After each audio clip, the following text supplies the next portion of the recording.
Bagong umaga, bagong pag-asa mga tol. Eto nga, nagtimbang ulit ako. Ang laki ng pinagbago. Tumaas yung timbang ko, my goodness. Oh no! Pero di ba rin na mga tol, basta ngayong araw magluluto ulit ako. 4th death anniversary kasi ni Brother Onad. Kaya naisip namin magluto ng merienda. Kahit konti lang pagsalusaluhan. Bago po ang lahat, kami po ay nagpapasalamat sa mga taong tumulong sa kanya. Sa mga kamag-anak, ganun din sa mga taong hindi niya kaano-ano na nagbigay ng financial support. Oh, thank you so much. Hindi namin kayo makakalimutan. Balik tayo sa niluluto ko. Nag-request niya si Mrs. na spaghetti daw ang lutuin ko. Namimiss kasi niya yung luto ko, yung may halong pagmamahal.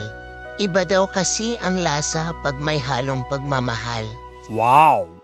Hindi ko lang sure mga tol kung binubuladas niya lang ako. Kasi parang tinatamad lang siyang magluto. Dinala namin nga sa bukid at doon kami nagmerienda. Mas masarap kasi ang simoy ng hangin doon, presko. At dito nga kami nagsalo-salo. Halos kompleto na kami. Ang kulang lang dyan, si Kuya Jopet. Napagod ata sa pagluluto. Di bale marami namang pagkakataon. Doon na lang siya bumawi. Masaya din talaga pag may kasamang bata. Hindi ka maboboard. Sila yung pambasag sa katahimikan. Katulad neto, si Stacy. Ay, ako yung bid na yun. Sabi, di ba yung doon ginanood ni ate? Ay, ninod ni mama. Sabi niya, ano kala picture kaso naman video. Nanonood ka ng O, di ba? Video yan. Salamat nga pala sa mga nanonood sa aking mga simpleng videos. Sana hindi kayo magsawa.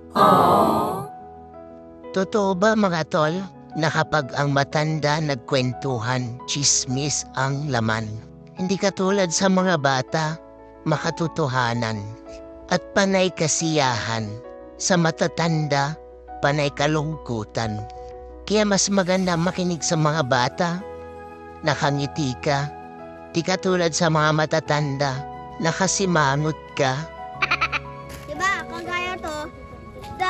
Pag isang 5 centimeters lang, di kagaya, diba, kagaya ibibilang mo, plus 5, plus 5, plus 5, plus 5. O, diba, di 5, 10.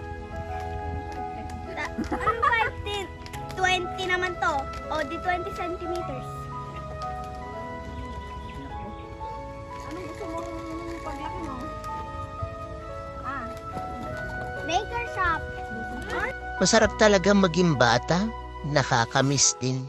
Yung walang iniisip na problema, maglalaro lang, kakain, matutulog, mag-aaral. Kaya habang bata pa, mag-enjoy lang, sulitin mo ang pagiging bata. Iba na kasi pag matanda ka na. Dito mo na mararamdaman yung parang pasan mo ang daigdig.